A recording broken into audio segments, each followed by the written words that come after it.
Hey everyone, Cell here. I've been noticing a lot more solo self-found discussion this league, so I thought I'd put out a few videos answering some common questions I see, discussing strategies and loot, and things of that nature. If you enjoy the video or have suggestions for other SSF topics I should cover, drop a comment down below and subscribe. Now, onto one of, if not the, best strategy for currency, scarabs, and maps in solo self-found at the moment. The strategy can be fully sustained, and no, you do not need to run risk scarabs to do so, or for this to be one of the best strategies in solo self-found. So what is it exactly if you're living under a rock or maybe coming into the league late? If you're unfamiliar overall, the strategy is running Abyss in Originator or Tier 17 maps with the Abyss Scarab of Edifice. This causes abyssal hordes to spawn along the cracks that run throughout the map, and the hordes drop a ton of loot in general, which is then scaled up very well by the Originator and Tier 17 map modifiers that give more currency, scarabs, and maps. So that's why the strategy is good. A lot of currency, scarabs, maps, depending on how you decide to roll your Originator or Tier 17 maps. But why is it good in SSF specifically?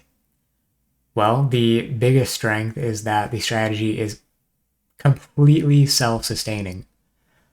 One of the biggest issues with grinding something out in solo self-found is that many strategies require you to build up supplies and then spend them, and then switch strategy again to build up more supplies and then spend them again. This Abyss strategy can be done indefinitely because you completely sustain every supply you use for it, depending on which setup you go with. So if you are after currency, scarabs, or maps, and I'll get into what type of maps here in a bit, then the strategy might be for you. As for the potential cons of the setup, with the loot and sustainability being the pros, it is essentially a requirement to play with a caster mastery. You can see in the background, everything in a horde is a chest. So there's a caster mastery to open nearby chests at a 25% chance when you cast a spell. I'm constantly casting spells to kill things, so the chests essentially open themselves. If you're playing an attack build that doesn't have good access to a caster mastery, for example, a Slam Berserker, you're either going way out of your way in order to get a caster mastery, or you're manually opening the hordes, and you do not want to be doing that, in my opinion, over the course of however many maps you'll want to do this for, and it's likely going to be a lot. You could still play this on, say, a Trickster, which has better access to a caster mastery, even as an attack build, and use a fast casting spell like Unleash with some other cast speed support to get the same effect here. Or there's some kind of trick with Numlock and the automation support in which you continually toggle on and off automation, and that counts as casting a spell if you were looking to automate things further. But again, you need a build that's close to the caster mastery in order to facilitate that playstyle in the first place. So the other cons are that you are really only getting rewards for the modifiers that you roll.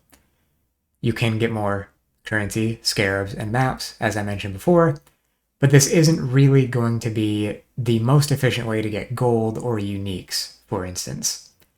And final con that I would say on my list is each map can take quite a while, and that can be sped up a little bit by kind of rolling easier maps or reducing the amount of enemies in the map. And I'll get into that once we go over to setups once again. But each map can take a while. My early maps, when my character wasn't quite as strong, were taking me 15 minutes at a time. Once I got more settled in, down to 12-ish. A couple more upgrades, I got down to 10. And this map in the background, which is kind of minimalistic and not super difficult, I ended up running in 7 minutes, 8 minutes-ish.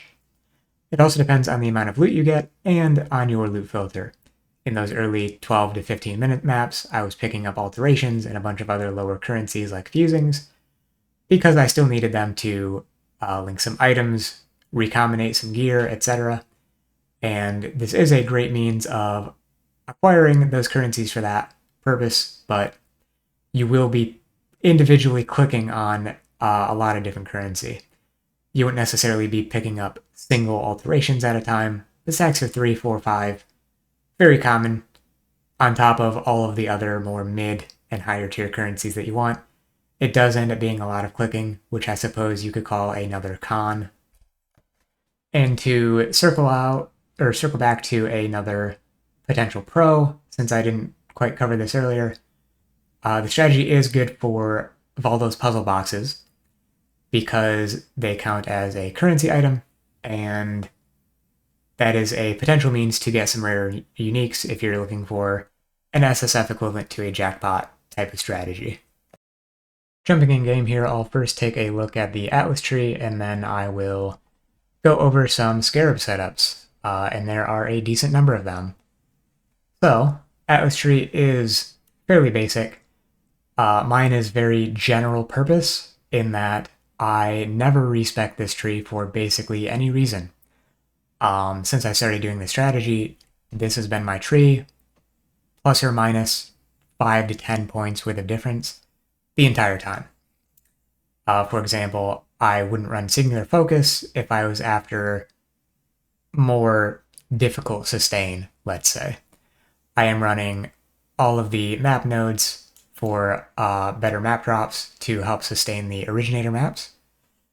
I am running all of the map effect modifiers, including quality, because I personally run non-corrupted Originator maps for this strategy, although you can run corrupted. All the Abyss nodes that influence the Abyss chance. Most important cluster is the top one here that says Abysses in your maps that do not lead to Abyssal depths lead to 4 pits if able. You want the Abyss to lead to as many pits as possible because that will make it move more, and the more it moves, the more Abyssal hordes that spawn, the more loot you get. For that same reason, you do not want to increase your chance to lead to an Abyssal depth. So, don't take anything in this cluster here because it will only end up kind of decreasing the amount of loot you get. Less so because of the number of pits, but because of the Edifice Scarab, making it so that pits that don't lead to a depth in your map spawn an Abyssal Spire. That Spire will spawn other pits and more hordes and just generally provide more loot. Beyond that, the choice of altar is up to you. I only switched to Eater of Worlds altars towards the end stages of me running the strategy. For most of the league in solo self-found, I tend to prefer running the Searing Exarch for the altar effects there. I also have some Scarab nodes. As always, you pretty much always want Remarkable Relics for more rare Scarab drops. Also have a bunch of Scarab drop chance nodes. I block everything except Abyss down here because I didn't particularly care about any of the Scarabs from these league mechanics. So that helps sustain Abyss Scarabs. You can toggle off a couple of these without being in trouble or in danger of not sustaining your Abyss Scarabs. You do over-sustain certain supplies by a decent amount. Likewise, you can toggle a handful of these instead of or in addition to unblocking some mechanics down here, and that'll be okay as well. If you find yourself really not being too impacted by altars, for example, or you don't care about map drops as much, you can drop some nodes and pick up more Scarab nodes, for example. There's some flexibility as far as that goes. So try things out for yourself and tweak it depending on what you decide you're after.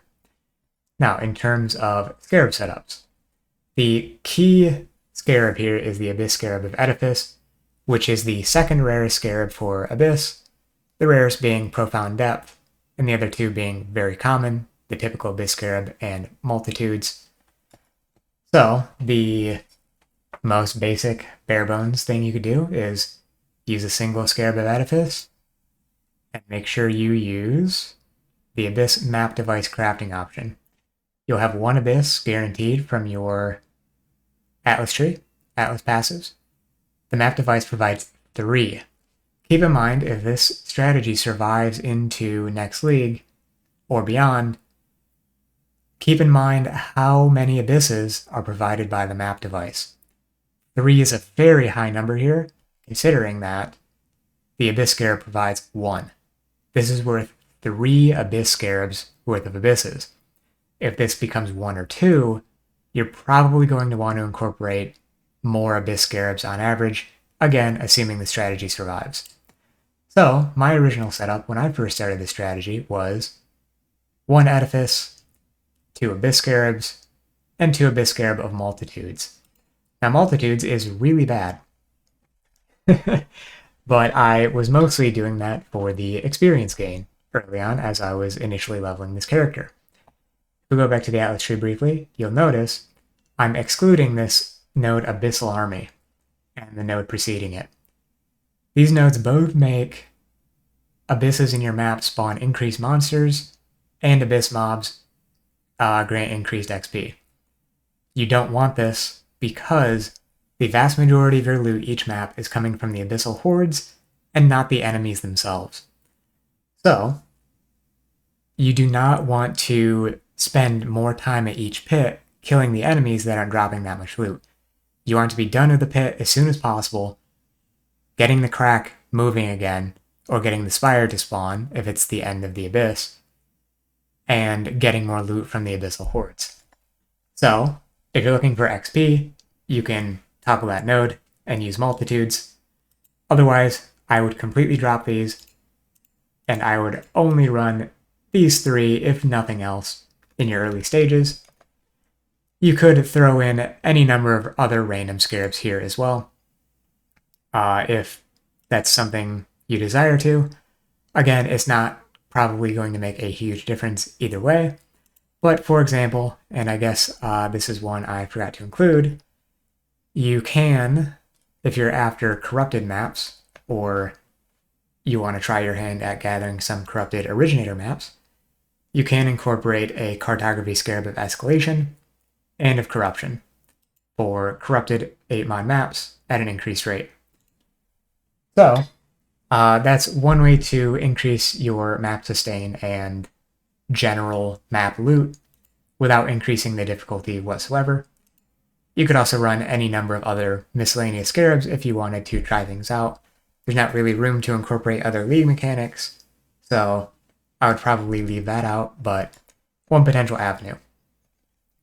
Again, you do not need Risk Scarabs to fully sustain this strategy.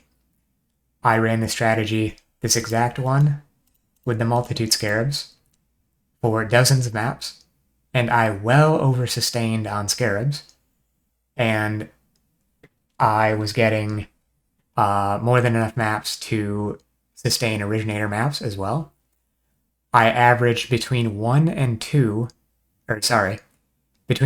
and 4 Originator and Tier 17 maps per map that I ran, on top of 4 to 5 high-tier currencies per map, rolling 4 currencies specifically, so I wasn't rolling 4 Scarabs or maps, and yet I was still sustaining Scarabs and maps well enough.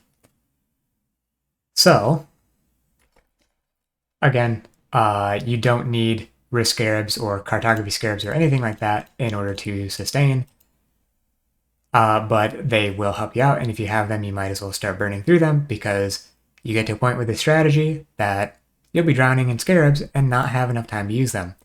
This is my Scarab tab. I will never get around to using all of these. And to clarify what I meant about high-tier currencies, I was saying 4 to 5 per map when I was rolling for currency. That would be your Divines, Annulments, Exalted Orbs, and above, including Valdo's puzzle boxes for puzzle box maps.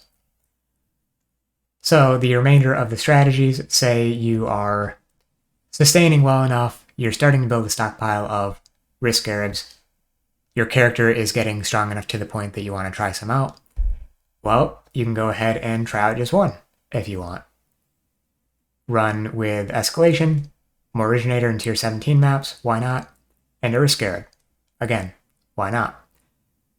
As you scale up, you can drop the Escalation, take up another risk, 2 Abyss, and Edifice. Likewise, getting a bit stronger, or you think you can handle it a bit better, drop another Abyss Scarab for 3 risk, or drop the Abyss Scarab completely for 4 risk. And again, that primarily works because we're getting a minimum 1 Abyss from our Atlas tree, and 3 Abysses from our map device. If you were getting fewer, in future leagues, for example, you would want to incorporate more Abyss Scarabs. My last suggestion, if you are going to try the strategy, is to try it on an existing build before you make a new build specifically for it. If you haven't run a ton of Abyss, especially, I would consider that. Because if you run it and you find out you don't really want to run Abyss and you want to find an alternative strategy, well, then you didn't level an entire new character for it. And then I would try it with no risk Scarabs to start out, like I was just saying, and then start to incorporate them more and more over time. Keep in mind that as you do start to incorporate more risk Scarabs, you'll probably want to increase your chance at cartography Scarabs up here at the top. And as risk Scarabs are generally on the rarer side of Scarabs in general, you'll want to be cautious of your supply. If you've built up hundreds like I have and can run 100 plus maps no problem without running out, then maybe that's something you don't worry about. But if you have 20 risk Scarabs and you want to try it out, I would keep an eye on your Scarab supply and see if you need to dial it back and maybe only run 1 risk Scarab per map and go from there.